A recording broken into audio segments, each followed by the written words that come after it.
పేరు ప్రియా తోసి పడేసింది. అయినా వాడు సిగ్గులేదు, అందరినీ పూస్తూనే ఉంటాడు పెయింటర్ అనుకుంటా. లాస్ట్ ఆర్మీ కంటే ముందు పెయింటింగ్ పని చేసినామో పూస్తూనే ఉంటాడు. అది ఆమె పేరు సంజన. ఆమె అందరూ ఏడితే ఆమె నవ్వుతుంది, అందరు నవ్వితే ఆమె నవ్వుతుంది. ఆమె ఒక వేరే లోకం ఆమెది. అది ఇట్లా గొడవ పడుతుంటే అడిగి పోయి నవ్వుతుంది ఆమె. కెమెరా దువ్వేడ మాదిరి సూపర్ అన్న. రాగానే అట్లా చిటపట అంటేనే లోపల కంటెంట్ ఉంటుంది. ఏం లేకుండా వచ్చి అందరూ అందరిలో గుంపులో మనం అన్నట్టు ఉంటే కుదరదు ఇక్కడ. ఎందుకంటే ఆమె ఒక స్పెషల్ పర్సన్. ఆమె రూట్ వేరు. ఆమెకున్న డబ్బు కూడా బిగ్ బాస్ ఎవరికి లేదు. ఆమెకున్న దమ్ము, ఆమెకున్న బ్యాక్గ్రౌండ్ ఎవరికి లేదు బిగ్ బాస్. నాకు తెలిసి ఇప్పటివరకు తోపు అలెక్యా చిట్టి పికిల్స్. ఇప్పుడు ముందు చూడాలా, కానీ రాగానే లెఫ్ట్ అండ్ రైట్ ఇచ్చింది. అసలు అందరికీ నెగిటివ్, ఓవర్ యాక్టింగ్ చేస్తున్నావు, సెల్ఫిష్. ఇప్పుడు వీళ్ళందరూ నిజంగా చెప్తున్నాగా, అసలు ఒక వార్ అనేది లేదు వీళ్ళ మధ్యలో. ఏంటంటే అప్పటికప్పుడు తిట్టుకుంటారు, ఏదో నామినేట్ చేస్తారు, నామినేట్ చేసి సైలెంట్ అయిపోతారు, మళ్ళీ కలుసుకుంటారు. అదేంది అంత ఫేక్ ఉన్నారు వీళ్ళంతా. ఇప్పుడు రమ్య చిట్టి పికిల్స్ ఆమె పవన్ ని అమ్మాయిల పిచ్చి ఉంటుంది అది ఇదని కామెంట్ చేసింది. అవును, అందరు తెలుసు, బిగ్ బాస్ చూసిన అందరూ తెలుసు అమ్మాయిల పిచ్చి ఉంది ఆయనకి. ఆయన ఇప్పుడు భయపడతాడు. ఎందుకంటే నువ్వు నీకు అసలు ఆల్రెడీ ముందే చెప్పేశారు ఆయనకి, నీకు అమ్మాయిల పిచ్చి ఉంది, అందరినీ అట్లా టచింగ్ చేయకు.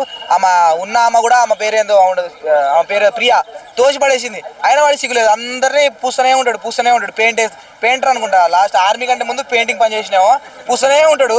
ఇక వీళ్ళకి పూద్దామని వచ్చిండు, కానీ వీళ్ళు ఆల్రెడీ చూసి వచ్చారు కదా, పూపించుకుంటే కుదరదు. ఇక్కడ బిగ్ బాస్ అంటే పూపించుకుంటే కుదరదు. కానీ ఖచ్చితంగా వీళ్ళు కూడా ఏదో ఒక రోజు ఈ అలెక్యా చిట్టి పికిల్స్, ఆయిషా వీళ్ళిద్దరు బుట్టలు పడతారు.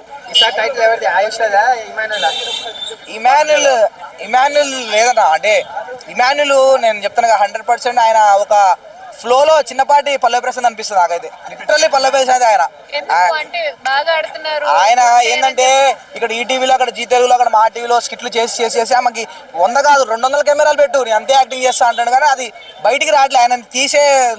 ఆయన ఇంకొక ఫేస్ తీసే మొగోడు ఎవడు దొరకట్లే అక్కడ నిజంగా ఇంకొక ఫేస్ తీయగలిగే పర్సన్లు లాస్ట్ టైం గౌతమ్ లాంటి వాళ్ళు వీళ్ళుంటే ఖచ్చితంగా ట్రిగర్ చేసి, శివాజీ లాంటి వాళ్ళు వీళ్ళైతే ఖచ్చితంగా ఆయన ఇంకొక రూపం బయటికి తీసేటోళ్ళు. కానీ ఇప్పుడున్న వాళ్ళైతే కాదన్న. ఆయిషాని చూస్తే నాకు హిందీలో ఒక బిగ్ బాస్లో ఒక ఆయిషా ఉంటుంది. ఆమె మునవర్ ఫారూక్ అని ఒక తోపు కంటెస్ట్నే వాడిని బట్టబయలు చేసింది. అట్లా చూడాలి. ఇక ఆమె గురించి మనకు తెలియదు, కానీ ఒక 2-3 రోజుల తర్వాత ఎవరెవరిని అవుట్ చేస్తుందో చూడాలి. ఇంకొక ఫేస్ చూపించాలా, అవతల పర్సన్ ఇంకొక ఫేస్ చూపించాలా. తనుజాని అయితే చూపించేసింది అన్న, తనుజాని బయటికి లాగింది. అది మాత్రం బయటికి లాగింది.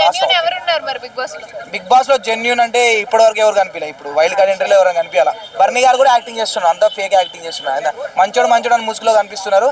ఇప్పుడు దాకా జెన్యూన్ ఎవరు ఉన్నారంటే అది శ్రీజ ఉందన్న. ఇప్పుడు దాకా బిగ్ బాస్ లో ఎవరైనా జెన్యూన్ ఉన్నారంటే శ్రీజ ఉన్నది, అది మాత్రం వాస్తవం. ఖచ్చితంగా రీఎంట్రీ ఇవ్వాల్సిందే. ఎందుకంటే ఆమెని ఎవరు మనం ప్రజలం బిగ్ బాస్ చూసిన వాళ్ళు ఎలిమినేట్ చేస్తేనే ఎలిమినేట్ కావాలి. ఆయన ఎవరో వైల్డ్ కార్డ్ ఎంట్రీ వాళ్ళు నిన్నగాక మొన్న వచ్చిన వాళ్ళు వాళ్ళే ఇన్ని రోజులు ఉన్నామని వాళ్ళు తీసేయడం ఏంది అసలు? అదెక్కడ రూలు? నాగార్జున కూడా తీసేయలేదు, బిగ్ బాస్ కూడా తీసేయలేదు. వాళ్ళు తీసేసిన ఒక మాట, అక్కడ వైల్డ్ కార్డ్ ఎంట్రీ వాళ్ళు ఎలిమినేట్ చేయడం అసలు అది కరెక్టే కాదు. మళ్ళీ రీఎంట్రీ ఇస్తుంది, కాకపోతే ఒక వారం బయటకు పోయి చూసి వచ్చి రీఎంట్రీ ఇస్తుంది, ఖచ్చితంగా రీఎంట్రీ ఇస్తుంది.